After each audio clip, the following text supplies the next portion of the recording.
Well, it was another epic week for entertainment. I played some 80s RPGs like I've never seen them before. Will Arnett's a pretty damn good stand-up comedian. You were wrong if you thought The Legend of Zelda couldn't get any more legendary. And Dan Trachtenberg proves once again that he is a killer director. It's time for Reviews on the Run.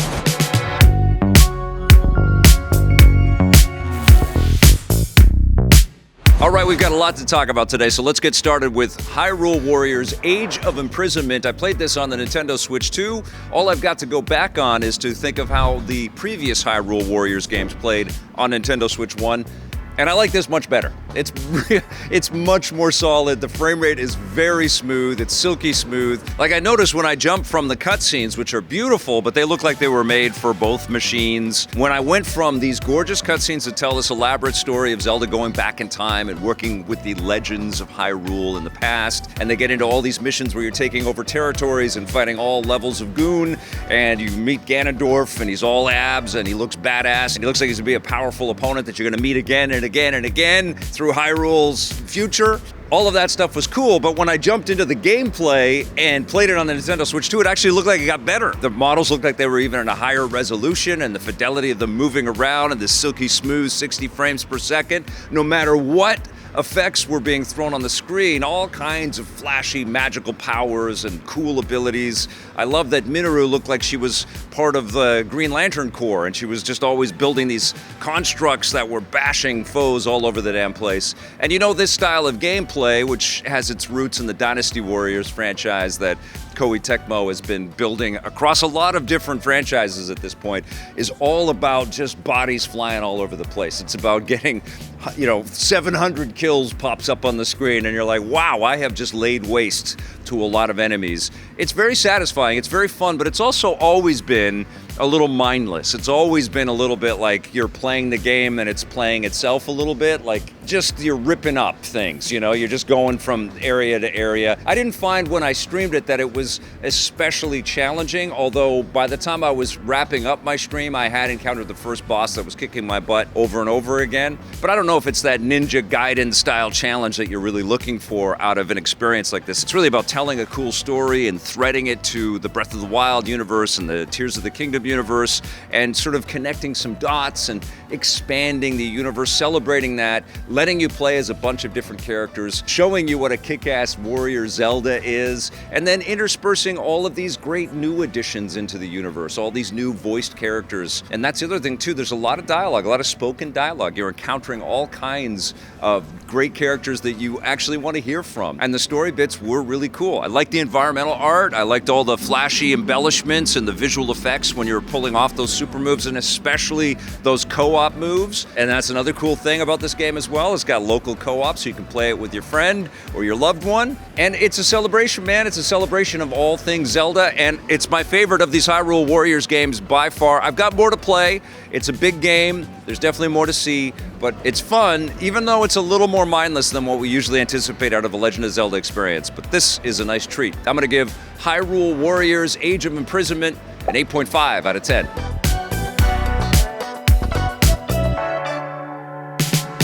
Went to the movies to check out the new film from Bradley Cooper. It's called Is This Thing On? And Bradley Cooper's not the star of this one. He directs it. He is in the movie, but he kind of takes a back seat to Will Arnett and Laura Dern, who play this couple who spent a big chunk of their life together. They've got a couple of kids, but they're going through some things. They're trying to find their joy in their life, their passion in their life. And through the midst of the storytelling and the decisions that they start to make, Will Arnett makes the choice to go into a bar and step up on the stage for an open mic night. And he does some stand-up comedy, does tell some stories, and the audience starts to connect with it. And he starts to kind of do this onstage therapy for himself and get some joy out of it. And it was a really interesting and quite moving story about how a family kind of ebbs and flows and changes and goes through things, and whether people can kind of support each other. And also, Will Arnett has so much untapped star power. I loved his show called Flaked, which was set in Venice Beach. Of course, Arrested Development's amazing. And I also am a frequent listener to the Smartless podcast. And so it was also a little bit weird because they reveal quite a bit of stuff about their individual personalities on that podcast. And So it felt very personal, this story, and it's based on some true events, and it felt like the movie was made to kind of honor some stuff that friends had been going through. And so it does feel very personal. It felt very authentic. Laura Dern is excellent in this movie. She's always such a phenomenal performer in whatever we see her in. And they are terrific together. They're combustible. They have some really heated, psychologically tense sort of arguments, and they also care for each other, and they represent that well. The kids are great in this movie as well. Some of the supporting and the background actors, like Sean Hayes, who's one of the Smartless co-hosts, is in this, and it felt like a friend got a favor to be in the movie. It felt a little out of place, especially because we see Will Arnett and Sean Hayes together in so much stuff. But I really was moved by the picture. I thought it was really well done, and I recommend it. I don't know if it's going to be in theaters for long. It definitely doesn't have like blockbuster written all over it, but it's a solid watch, and I really enjoyed Is This Thing On? I'm going to give it an 8.5 out of 10.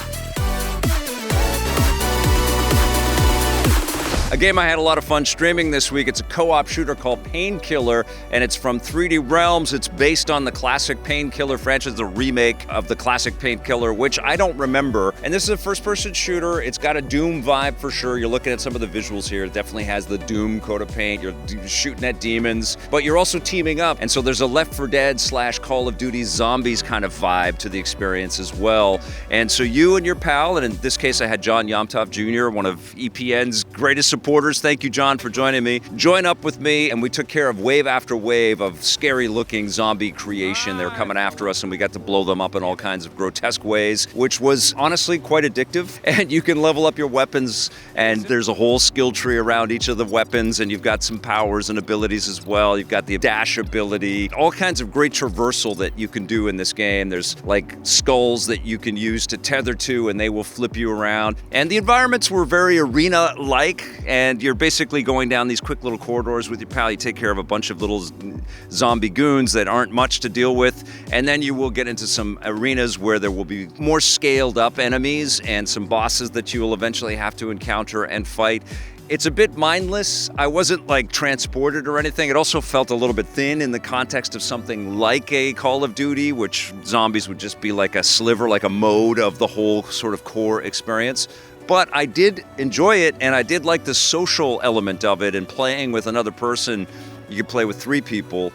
And I think the idea of like just joining up with some pals and just going and blasting a bunch of baddies and having that chat back and forth, that seems like a pretty good time to me. I had fun with this thing. The audio is solid. The mechanics were pretty damn good. I didn't feel like this was a world-changing new shooter by any means, and it's a crowded category. There's lots of cool things to play, lots of great multiplayer shooters out there. Everybody's buzzing about Arc Raiders right now, which I haven't touched. Of course, Fortnite has The Simpsons in it now, so there's lots of great like multiplayer shooters to get lost in. But Painkiller, I think, is pretty decent, and I think it's probably going to mean more to the fans out there that remember the original fondly, although they may have some things to quibble about that I missed. I just had a good time with it. John Yomtov said he'd give it a 7.5. Really loved the audio. I'm at a 7 out of 10 for Painkiller. Square Enix has been making some of my favorite games recently, all with this HD-2D aesthetic that kicked off with Octopath Traveler, which totally blew my mind, took over the imagination of the whole world. This kind of pop-up book aesthetic, which is just so gorgeous. They moved over to Dragon Quest with Dragon Quest III HD-2D remake last year, which I loved. I streamed some of that, talked about that in the Rocket and Ray Gun Awards. It was a beautiful game.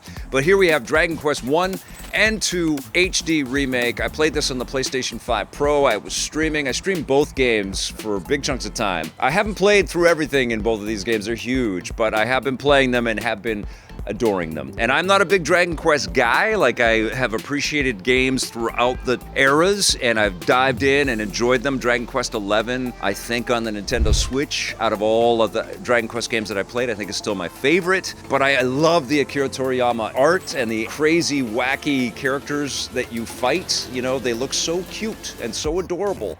They're vicious, and they will crush you. It's just a lot of fun. Now, obviously, this is a lot of the brickwork in terms of gameplay that role-playing games have been building up on for decades. And so in some ways, some of the play of these games feels a little antiquated, like the random battle encounters, which you can flee from. but people were acknowledging that some of these battles would just keep popping up. Now, you can speed everything up. There are quality of life improvements and enhancements, but honestly, this is a nostalgia fest.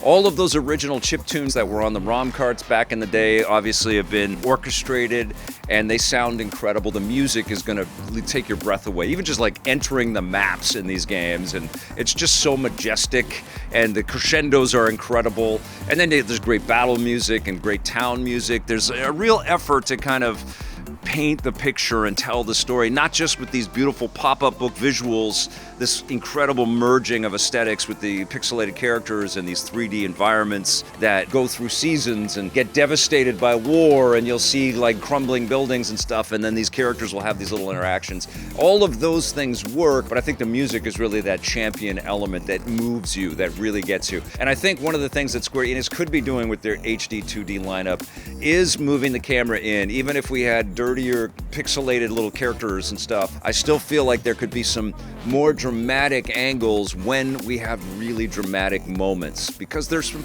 poignancy, there's some real moments of emotional beats. Characters die and characters betray, and there's some darkness and some heaviness, even in terms of all of this lightness, in terms of the characterizations and these cartoony kind of aesthetics. There always is some heaviness in this stuff, and I think that would provide an interesting level up on the punch emotionally if there was some more camera moves, maybe some slow zooms or some more interesting pans and stuff. Having the camera pull back for most of the storytelling detracts a little bit, but still, it's hard not to appreciate the effort here, the work here, the escapism here.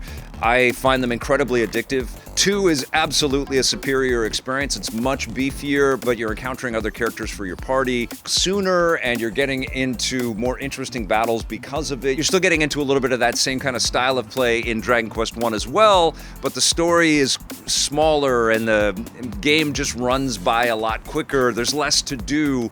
It was really kind of sowing the seeds for where Dragon Quest was going to go and keep building and keep getting. And I think there was just a lot more confidence in the design of Dragon Quest 2.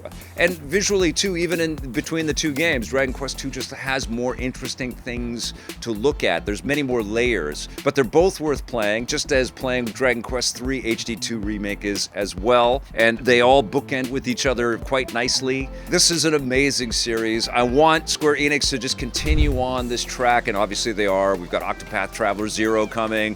We've got the Adventures of Elliot, and I'm sure there's more stuff coming. It would be awesome to see Final Fantasy get this HD-2D treatment as well. But Dragon Quest 1 and 2 HD-2D Remake, I think it's not just for the old-timers out there that love these games originally. I think you're going to find a lot of joy and a lot of fun, even if you are brand new to Dragon Quest. These are great games. I'm going to give this 2-game collection a 9 out of 10.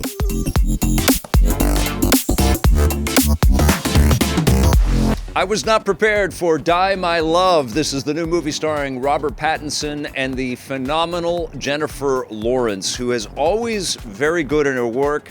I was reminded of her incredible stuff in that movie called Mother, and she is a brave, brave performer. I'm not going to spoil this story here. I will just say that this is a movie about a husband and wife who have a child, and then things start to really crack in the relationship, and both of the characters go through a lot of stuff, and it is a very heavy and honestly quite unsettling and terrifying experience. I will tell you that it is also hauntingly beautiful, and it's an unforgettable picture, but I felt very similar watching something like this. Like, I'm not the person that would go and watch Midsummer again, you know? I'm not somebody that would say, geez, it's time to watch the opening to Saving Private Ryan one more time. You know what I'm saying? Like the movies that sometimes are just phenomenal, and you're just appreciative of the artistry and the effort and the talent, and everybody's just so hyper committed and playing at the top of their game. And you can certainly say that about everybody in this.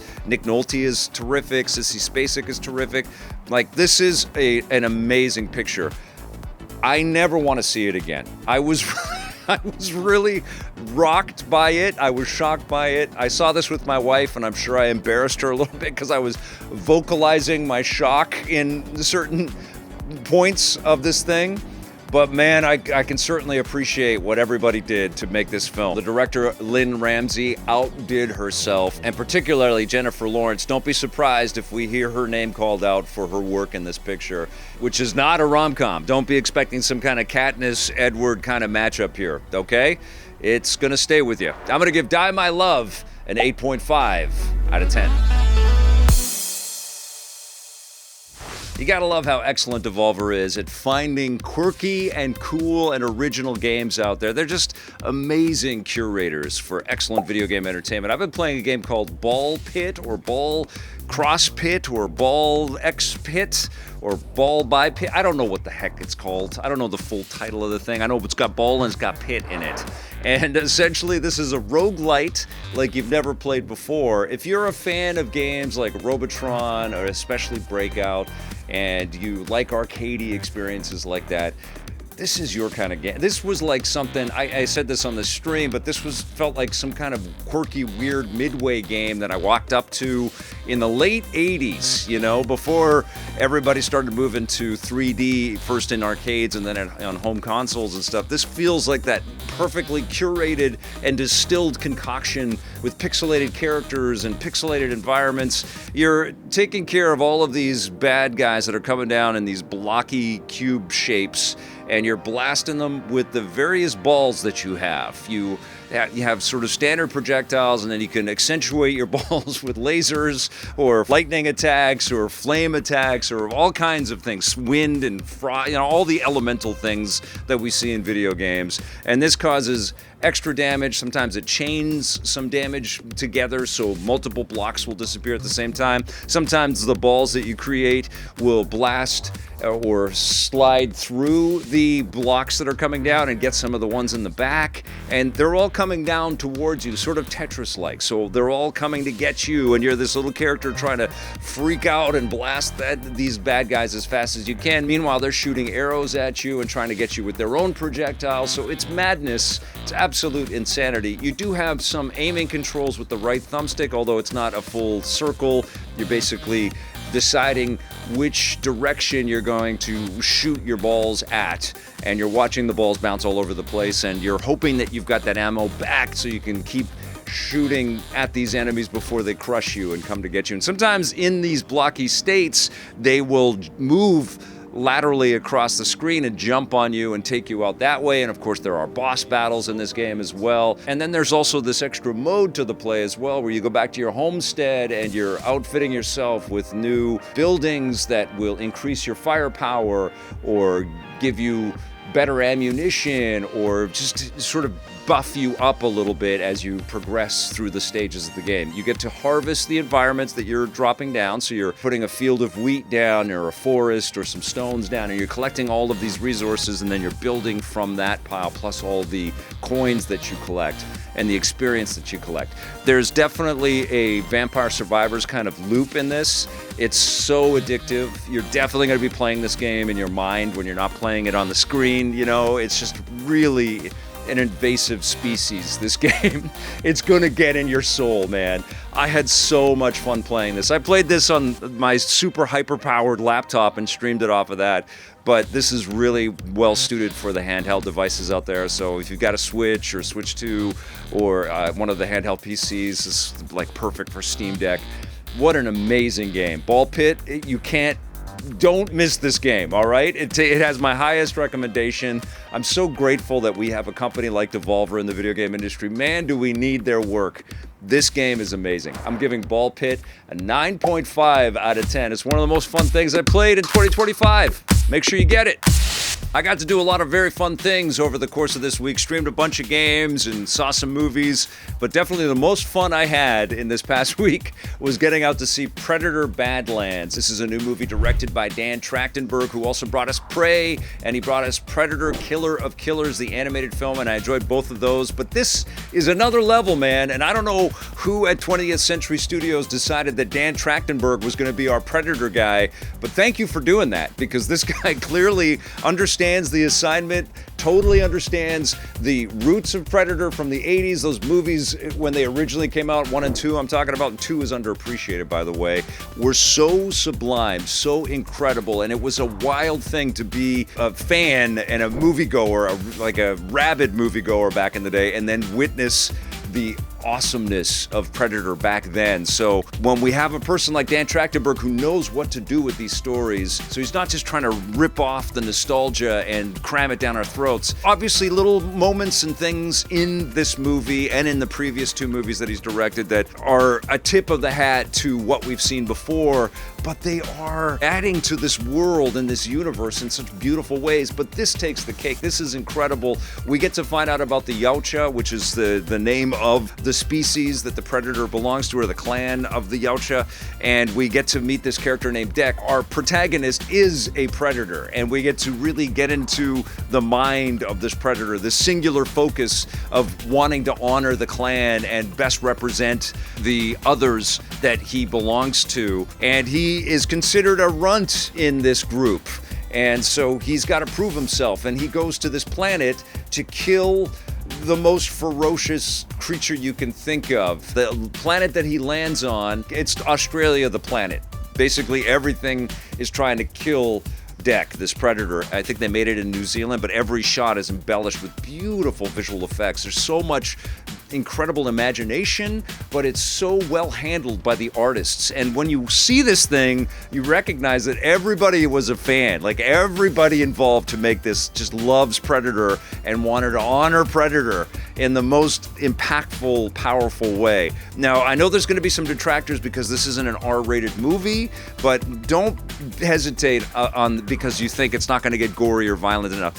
What they've done with the film, they've made some really interesting choices. So it is incredibly action-packed, and the violence is amazing, and things get ripped in half and shredded and stuff. Like, you're not going to be wanting for more Predator action. Just put it that way. And then there's all this other extra cool action because of the choices that they made, and the world building and the storytelling. Like, there were really some cool moments that made me think, Dan Trachtenberg, it would be amazing to see this guy handle a Conan picture. You know, like, this guy clearly was informed by the generation of films that I was lucky enough to go to the theater and experience for the first time, you know. But this movie was like a direct line in my heart and in my mind back to that time period, back to the 80s. This is something that I would read through issues of Starlog and think, oh my God, maybe one day we would get a movie that stars one of these Predators. That's what Dan Trachtenberg made here. And it's excellent. Like, everybody is excellent. The performer Demetrius, I don't know how to say his last name, that plays Deck, awesome, great casting. You really care for him. I mentioned in my interview with Dan Trachtenberg that I got stuck watching the face because the face is so perfect, you know, like the extra teeth and the stuff coming out. Like, it's just mesmerizing.